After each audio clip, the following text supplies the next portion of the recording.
On August 10th, 2022, I did a video on the channel called Dragon Ball Super Superhero Toei's Bad Marketing Rant, where I talked about how poorly promoted Dragon Ball Super Superhero was in comparison to how they treated Dragon Ball Super Broly. Dragon Ball Super Broly had much better synergy, it had long-term promotional power behind it, whereas Dragon Ball Super Superhero felt like they either didn't care, weren't confident in the film, or just got lazy. I couldn't even tell you what the answer is because it doesn't make sense. If you lack confidence in a film, then what you should do is push it harder, because if you push it harder, you have a higher chance of it getting more eyeballs. Well, the movie wound up doing relatively well. I wouldn't call it a massive success worldwide, but it definitely did better than what the marketing had given it, which means that Dragon Ball fans are coming out to see this thing. But the story, I think, that isn't talked about too much was the recent announcement and the recent release deployment of the Dragon Ball addition to Fortnite. I want to talk about why the Fortnite x Dragon Ball collaboration was a major positive as far as Dragon Ball's future goes, as far as a move made by Toei Animation, Shueisha,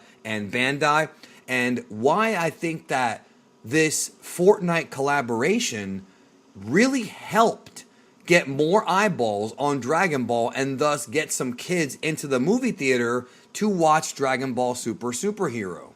Let me bring you up to speed. So Fortnite is a video game that's been out since 2017, and it's a game available on pretty much every console you can imagine, but I think is primarily played on PC. It's an online multiplayer game, which is sort of like a hybrid tower defense slash third-person survival shooter. There are various different editions of Fortnite, but the bottom line is that one thing about this game that cannot be denied is how incredibly popular this game is. It was nominated and won several awards in 2017, and since then, various people on Twitch and on YouTube and other places have played this game, and some of the top streamers in the world specialize in Fortnite. With Dragon Ball being added to it, you could sit there and kind of be an old head and say, well, Dragon Ball is going to help out Fortnite, and it certainly will to a degree. There are Dragon Ball fans out there like myself who are more familiar with Dragon Ball than we are Fortnite, and thus we will be gravitated towards trying Fortnite with our favorite Dragon Ball characters in it. But if I'm being brutally honest, Fortnite is one of the most popular games of the last 5 years and continues to grow in popularity. And I would say that Fortnite, as far as when it comes to newer, younger gamers, has eclipsed Dragon Ball.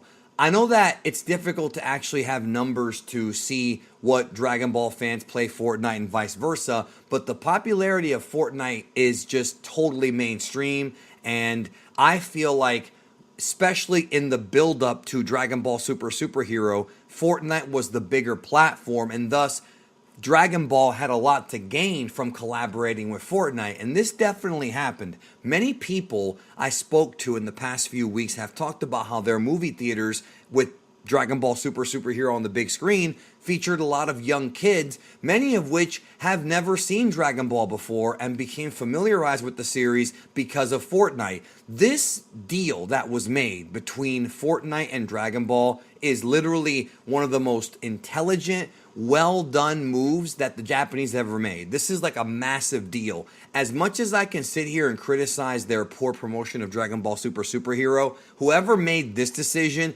deserves a raise, because this, without question, brought several younger and newer eyeballs to the Dragon Ball brand. Many of these kids have probably heard of DBZ, or they played some of the games, or maybe they played Dokkan, and some are more casual. Others were just Fortnite players that may have seen Goku, in the toy store or at Walmart and know of the series but never really tried it out. But Fortnite, although it doesn't really tell the entire Dragon Ball story, it served as a gateway drug to allow a whole new audience to experience Dragon Ball and to get familiar with its characters. My audience here on this channel tends to skew a little bit older. In my analytics and in talking to a lot of you guys, the majority of people that watch this channel were from the Toonami generation. So it may be a hard nut to swallow when it comes to accepting that not everybody knows about Dragon Ball because, hell, let's be honest, nothing was hotter than DBZ on Toonami during the peak years in the late 90s, early 2000s. And then the anime boom continued. And I think a lot of folks feel like Dragon Ball's mainstream, and I think it's mainstream when it comes to comparing it to other anime, but when it comes to comparing it to something that's actually mainstream, that's like a household name, I think it's the closest it's come, throughout the years since the late 90s, early 2000s, thanks to Dragon Ball Super Broly and Super being out and Kai and all the years of equity it's built up among fans. But that does not mean that there aren't kids and new fans to be made. There's always going to be new people that come into Dragon Ball for the first time that have only heard of it, or maybe a friend gets them into it. And I think Fortnite was without question a very smart move, and I do think that it helped catapult Dragon Ball Super Superhero to having a successful first week. Also, the fact that there were no other big films coming out that week helped too. I think Idris Elba in Beast, that's a pretty big actor. Idris Elba is pretty well respected, and he is a great talent. He's been in some of the biggest movies ever, but his film did not have that much of a promotional push either, and thus Dragon Ball, with its hardcore base that knew about the film, that have heard of it, went to go see it, and I think a lot of new fans were made with the Dragon Ball Fortnite collaboration. What I find interesting about Fortnite, and the fact that it's kind of a game that was, I would say, somewhat built on the Unreal Engine by EpicGames, is that I remember back in the late 90s, early 2000s, during the Toonami boom, that there were people trying to make Unreal Dragon Ball 3D like custom maps and custom mods. I remember these, but back in those days, these fan-made mods were really choppy. They didn't work very well, and only if you're an old school head are you going to remember these, because I haven't been able to find these things in at least 20 years. I mean, they're old school.